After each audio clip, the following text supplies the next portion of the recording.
Hi dears, welcome to variety recipes. ഇന്ന് വളരെ രുചികരമായ ഒരു സ്നാക്കിൻ്റെ റെസിപ്പിയാണ് നിങ്ങൾക്ക് ഷെയർ ചെയ്യാൻ പോകുന്നത്. കുട്ടികൾക്കും മുതിർന്നവർക്കും ഒരേപോലെ ഇഷ്ടപ്പെടുന്ന ഒരു സ്നാക്കാണിത്. കുറച്ച് സാധനങ്ങൾ കൊണ്ട് വളരെ എളുപ്പത്തിൽ ഉണ്ടാക്കിയെടുക്കാം. ഇത് ബേക്ക് ചെയ്തുണ്ടാക്കുന്ന ഒരു സ്നാക്കാണെങ്കിലും ബേക്കിംഗ് ഓവനോ പോട്ടോ ഒന്നും ഇല്ലാതെ നമുക്ക് ദോശക്കല്ലിൻ്റെ പുറത്ത് വെച്ച് നമുക്ക് വേഗത്തിൽ ബേക്ക് ചെയ്തെടുക്കാം. അപ്പോൾ ഈ സ്നാക്ക് എങ്ങനെയാണ് തയ്യാറാക്കുന്നതെന്ന് നോക്കാം. കുഴിവെള്ളം ഒരു ബൗളിലേക്ക് നമുക്ക് ഒരു അരിപ്പ് എടുത്ത് വയ്ക്കാം. അതിലേക്ക് 1 കപ്പ് മൈദ ചേർക്കാം. 1 കപ്പ് മൈദ ഞാൻ അളന്ന് എടുത്തിരിക്കുന്നതാണ്. അത് ഇതിലേക്ക് ഇട്ട് കൊടുക്കാം. ഇതിലേക്ക് 1/4 കപ്പ് കൊക്കോ പൗഡറും കൂടി ചേർത്ത് കൊടുക്കാം. ഇതിലേക്ക് 3/4 ടീസ്പൂൺ ബേക്കിംഗ് പൗഡർ ചേർത്ത് കൊടുക്കാം. ഒരു 1/4 ടീസ്പൂൺ ബേക്കിംഗ് സോഡയും കൂടി ചേർത്തിട്ട് ഇതൊന്ന് അരിച്ചെടുക്കാം. ഒരു വിസ്ക് ഉപയോഗിച്ച് നമുക്കൊന്ന് ഇത് ഇളക്കി കൊടുത്താൽ വേഗത്തിൽ അരിച്ചെടുക്കാൻ പറ്റും. അപ്പോൾ നമുക്കിതൊന്ന് അരിച്ചെടുക്കാം.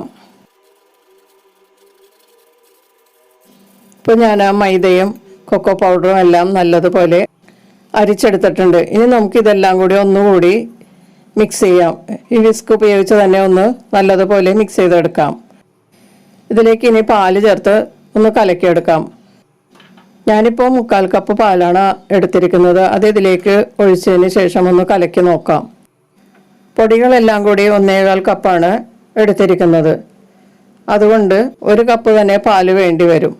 നമുക്ക് കലക്കി നോക്കിയിട്ട് ഇതിലേക്ക് ചേർത്ത് കൊടുക്കാം. ഇതിപ്പോൾ ഭയങ്കര കട്ടിയാണ്, അതുകൊണ്ട് 1/4 കപ്പ് പാലും കൂടി ചേർത്ത് ഒന്ന് കലക്കി നോക്കാം. ഇതിലേക്ക് പഞ്ചസാരയും ഓയിലും ഒക്കെ ചേർക്കാനുള്ളതാണ്. അപ്പോൾ ഇത് കുറച്ചുകൂടി ലൂസാകും. ഇപ്പോൾ 1 കപ്പ് പാല് ചേർത്തതിന് ശേഷം കലക്കിയെടുത്തതാണിത്. ഇപ്പോൾ ഏകദേശം നമുക്കിത് പാകമായിട്ട് കിട്ടിയിട്ടുണ്ട്. ഇനി നമുക്കിതിലേക്ക് പഞ്ചസാരയൊക്കെ ചേർത്ത് നോക്കിയിട്ട് ഒത്തിരി ടൈറ്റ് ആണെങ്കിൽ കുറച്ചുകൂടി പാല് നമുക്ക് ചേർത്ത് ലൂസാക്കാം. ഇതിലേക്ക് ഇനി മധുരത്തിനുള്ള പഞ്ചസാര ചേർക്കാം.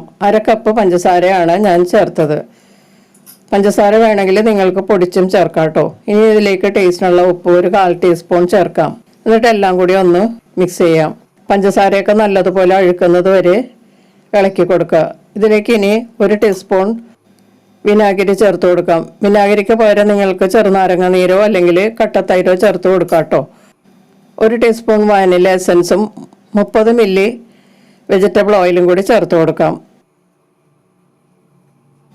വെളിച്ചെണ്ണ ചേർത്ത് കൊടുക്കരുത് കേട്ടോ. അല്ലാത്ത ഏതെങ്കിലും നമുക്ക് ഓയിൽ ചേർക്കാം. സൺഫ്ലവർ ഓയിലോ അല്ലെങ്കിൽ റൈസ് ബ്രാൻ കുക്കിംഗ് ഓയിലോ ഒക്കെ നമുക്കിതിലേക്ക് ചേർക്കാം. എന്നിട്ട് ഇത് നല്ലതുപോലെ ഒന്ന് മിക്സ് ചെയ്തെടുക്കാം. സാവധാനം മിക്സ് ചെയ്യണം, അല്ലെങ്കിൽ ഈ എണ്ണയൊക്കെ തെറിച്ച് പുറത്തേക്ക് പോകും. ഇപ്പോൾ ഇതിൻ്റെ ലൂസൊക്കെ കറക്റ്റാണ്. അപ്പോൾ ഈ അളവിൽ നിങ്ങൾ എടുത്താൽ മതിയാകും. ഇനി ഇതിലേക്ക് നമുക്ക് വേണ്ടത് ചോക്ലേറ്റ് ആണ്. ഞാനിവിടെ വൈറ്റ് ചോക്ലേറ്റും ഡാർക്ക് ചോക്ലേറ്റും എടുത്തിട്ടുണ്ട്. ഇതിന് നട്ട്സ് ചേർന്ന ചോക്ലേറ്റാണ് ഞാൻ എടുത്തിരിക്കുന്നത്. നട്ട്സ് ഇല്ലാത്ത ചോക്ലേറ്റാണ് കൂടുതലും നല്ലത്. ഇനി നമുക്ക് വേണ്ടത് ഒരു കുഴിയപ്പച്ചട്ടിയാണ്. ഉണ്ണിയപ്പച്ചട്ടി എന്നും പറയും ഇതിന്. ഇതിൻ്റെ ഉള്ളിൽ കുറച്ച് ഓയിൽ തടവി കൊടുക്കാം. ഓയിൽ ഒഴിക്കേണ്ട ആവശ്യമൊന്നുമില്ല. ഒന്ന് പതിയെ ബ്രഷ് ചെയ്തെടുത്താൽ മതിയാകും. കേക്കിൽ ഒഴിച്ച ഓയിൽ തന്നെ ഉപയോഗിക്കുന്നതായിരിക്കും കുറച്ചുകൂടി നല്ലത് കേട്ടോ. അല്ലെങ്കിൽ നമുക്ക് ബട്ടറോ അല്ലെങ്കിൽ ഗീയോ തേച്ച് കൊടുക്കാവുന്നതാണ്. ഇനി നമുക്കിതിലേക്ക് തയ്യാറാക്കി വെച്ചിരിക്കുന്ന ബാറ്റർ കുറേശ്ശെ ഒഴിച്ചു കൊടുക്കാം. ആദ്യം ഇതിലേക്ക് കുറച്ച് ഒഴിക്കുന്നതാണ് നല്ലത് കേട്ടോ. ബാറ്റർ നല്ലതുപോലെ മിക്സ് ചെയ്തതിന് ശേഷം ഇതിൻ്റെ പകുതിയോളം ഒഴിച്ചു കൊടുക്കാം. കുഴിയുടെ പകുതിയോളം ഒഴിച്ചു കൊടുക്കണം. അപ്പോൾ നമുക്ക് ഈ ബാറ്റർ എല്ലാ കുഴികളിലും ഒഴിച്ചു കൊടുക്കാം. പകുതി മാത്രം ഒഴിച്ചാൽ മതി എന്ന് പറയുന്നത് ഇതിൻ്റെ നടുവിലേക്ക് നമ്മൾ ചോക്ലേറ്റ് വെച്ച് കൊടുക്കും. അപ്പോൾ ഇത് കുറച്ചുകൂടി നിറഞ്ഞു വരും. അതുകൊണ്ട് കുറച്ച് ഒഴിച്ചാൽ മതിയാകും. ഇപ്പോൾ ഞാൻ ആ കുഴികളിലെല്ലാം ആവശ്യത്തിന് ബാറ്റർ ഒഴിച്ചു കൊടുത്തിട്ടുണ്ട്. ഇനി നമുക്കിതിൻ്റെ നടുവിലേക്ക് ചോക്ലേറ്റ് വെച്ച് കൊടുക്കാം. നിങ്ങൾക്ക് ഇഷ്ടമുള്ള ചോക്ലേറ്റ് വെക്കാം കേട്ടോ. വൈറ്റ് ചോക്ലേറ്റോ അല്ലെങ്കിൽ ഡാർക്ക് ചോക്ലേറ്റോ ഇത് ഒരെണ്ണം മാത്രമായിട്ട് നമുക്ക് ഉണ്ടാക്കാം. നമുക്കിത് കുക്കിംഗ് ചോക്ലേറ്റ് ആയിട്ട് വാങ്ങിക്കാൻ കിട്ടും. വലിയ ബ്ലോക്കായിട്ട് വാങ്ങിക്കാൻ കിട്ടും. എന്നിട്ട് അത് ചീവി എടുത്തിട്ട് കുറച്ച് ബട്ടർ ചേർത്ത് മെൽറ്റാക്കി എടുത്തിട്ട് ചേർക്കുകയാണെങ്കിൽ കുറച്ചുകൂടി നല്ലതായിരിക്കും കേട്ടോ. അപ്പോൾ ഇത് നമ്മൾ കുക്ക് ചെയ്തതിന് ശേഷം എടുത്ത് പൊട്ടിച്ച് നോക്കുമ്പോൾ അതിൻ്റെ ഉള്ളിൽ നല്ല ലാവയായിട്ടിരിക്കും. ചോക്ലേറ്റ് പീസസ് എല്ലാം വെച്ചതിന് ശേഷം അത് കവർ ചെയ്യുന്ന രീതിയിൽ കുറച്ച് നമ്മളുടെ ബാറ്റർ ഒഴിച്ചു കൊടുക്കുക. നിറഞ്ഞു വരുവോളം ഒഴിക്കരുത് കേട്ടോ, കാരണം ഇത് ബേക്ക് ചെയ്യുമ്പോൾ കുഴികളിൽ നിന്ന് പുറത്തേക്ക് വരാൻ സാധ്യതയുണ്ട്. അപ്പോൾ എല്ലാം കൂടി തമ്മിൽ ഒട്ടിപ്പിടിച്ചിരിക്കും. അത് വരാതിരിക്കാൻ നമ്മളെപ്പോഴും കുഴിയുടെ താഴെ മാത്രമായിട്ട് ബാറ്റർ ഒഴിക്കുക. ചോക്ലേറ്റ് പീസസ് വെച്ചതിന് ശേഷം ഒന്ന് കവർ ചെയ്യാൻ മാത്രം നമ്മൾ ബാറ്റർ ഒഴിച്ചു കൊടുത്താൽ മതി. ഇപ്പം ഞാനതെല്ലാം കവർ ചെയ്തെടുത്തിട്ടുണ്ട്. ഇനി നമുക്കിത് ബേക്ക് ചെയ്യാനാണുള്ളത്. നമ്മളിത് ബേക്കിംഗ് ഓവണോ അല്ലെങ്കിൽ പോട്ടോ ഒന്നും ഉപയോഗിക്കാതെ ഒരു ദോശക്കല്ലിൽ വെച്ചാണ് ഇത് ബേക്ക് ചെയ്യുന്നത്. ദോശക്കല്ല് നല്ലതുപോലെ പഴുപ്പിച്ചെടുക്കണം. കുറച്ച് വെള്ളം ഒഴിച്ച് നോക്കുകയാണെങ്കിൽ അപ്പം തന്നെ അത് ഡ്രൈ അപ്പ് ആവുകയാണെങ്കിൽ കല്ല് നല്ലതുപോലെ ചൂടായിട്ടുണ്ടാകും. ഇനി ഇതിൻ്റെ പുറത്തേക്ക് വെച്ചിട്ട് ഒരു മൂടി കൊണ്ട് ഇത് കവർ ചെയ്യുക. ഇനി 10 മിനിറ്റ് ലോ ഫ്ലെയിമിൽ ബേക്ക് ചെയ്തതിന് ശേഷം സ്റ്റൗ ഓഫ് ചെയ്തിട്ട് ദോശക്കല്ലിൻ്റെ പുറത്ത് തന്നെ 5 മിനിറ്റും കൂടി വെച്ചേക്കുക. അതിനുശേഷം തുറന്നു നോക്കുക. ഇപ്പം ഞാൻ ആ 15 മിനിറ്റ് കഴിഞ്ഞതിന് ശേഷമാണ് ഇത് തുറന്നു നോക്കുന്നത്. ഇതെല്ലാം നന്നായിട്ട് ബേക്കായിട്ടുണ്ട്. താഴെ ഭാഗത്ത് ചോക്ലേറ്റ് മെൽറ്റായി വന്നിട്ടുള്ളത് നമുക്ക് കാണാൻ പറ്റും. വൈറ്റ് ചോക്ലേറ്റ് ആകുമ്പോൾ നമുക്ക് നന്നായിട്ട് കാണാൻ പറ്റും. ഇത് ഡാർക്ക് ചോക്ലേറ്റ് ആകുമ്പോൾ താഴെ നല്ല ബ്രൗൺ നിറത്തിൽ തന്നെ ഇരിക്കും.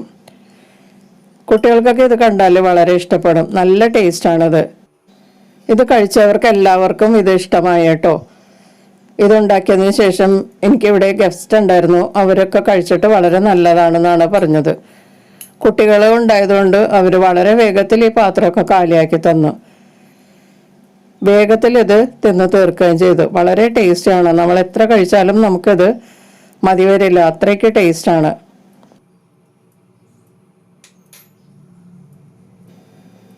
നമുക്കിതൊന്ന് തുറന്നു നോക്കാം. വളരെ സോഫ്റ്റുമാണ്, യമ്മി ആയിട്ടാണ് ഇരിക്കുന്നത്. ഇതിൻ്റെ ഉള്ളിൽ ചോക്ലേറ്റ് മെൽറ്റായിട്ടുള്ളത് കാണാൻ പറ്റും. ഇതിൽ നട്ട്സൊക്കെ ചേർന്നതായതുകൊണ്ടാണ് ഉള്ളിൽ ഇതുപോലെ വൈറ്റ് നിറത്തിൽ ഇരിക്കുന്നത് കേട്ടോ. നട്ട്സ് ചേരാത്ത പ്ലെയിൻ ചോക്ലേറ്റ് ആയിരുന്നെങ്കിൽ ഇത് നല്ല ലാവ ആയിട്ട് ഒഴുകി വരുന്നതായിരിക്കും. ഇത് നമുക്കൊരു വൈറ്റ് ചോക്ലേറ്റും കൂടി ഒന്ന് തുറന്നു നോക്കാം. വൈറ്റ് ചോക്ലേറ്റ് ഏകദേശം മെൽറ്റായിട്ടുണ്ട് കേട്ടോ. കുട്ടികൾക്ക് അവധിക്കാലമായതുകൊണ്ട് ഇതുപോലെ ഇടയ്ക്കിടയ്ക്ക് നമുക്ക് വേഗത്തിൽ ഉണ്ടാക്കി കൊടുക്കാൻ പറ്റും. എളുപ്പത്തിൽ ഉണ്ടാക്കാൻ പറ്റിയ ഒരു സ്നാക്കാണ്. അപ്പോൾ എല്ലാവരും ഒന്ന് ഉണ്ടാക്കി നോക്കിയിട്ട് നിങ്ങളുടെ അഭിപ്രായങ്ങളും നിർദ്ദേശങ്ങളൊക്കെ അറിയിക്കുക. വീഡിയോ ഇഷ്ടമായാൽ ലൈക്ക് ചെയ്യും, നിങ്ങളുടെ ഫ്രണ്ട്സിനൊക്കെ ഒന്ന് ഷെയർ ചെയ്ത് കൊടുക്കുകയും ചെയ്യണേ. സബ്സ്ക്രൈബ് ചെയ്ത് ചാനലൊന്ന് സപ്പോർട്ട് ചെയ്യുകയും ചെയ്യണം കേട്ടോ. അപ്പോൾ നമുക്ക് വീണ്ടും മറ്റൊരു റെസിപ്പിയുമായി കാണാം. താങ്ക്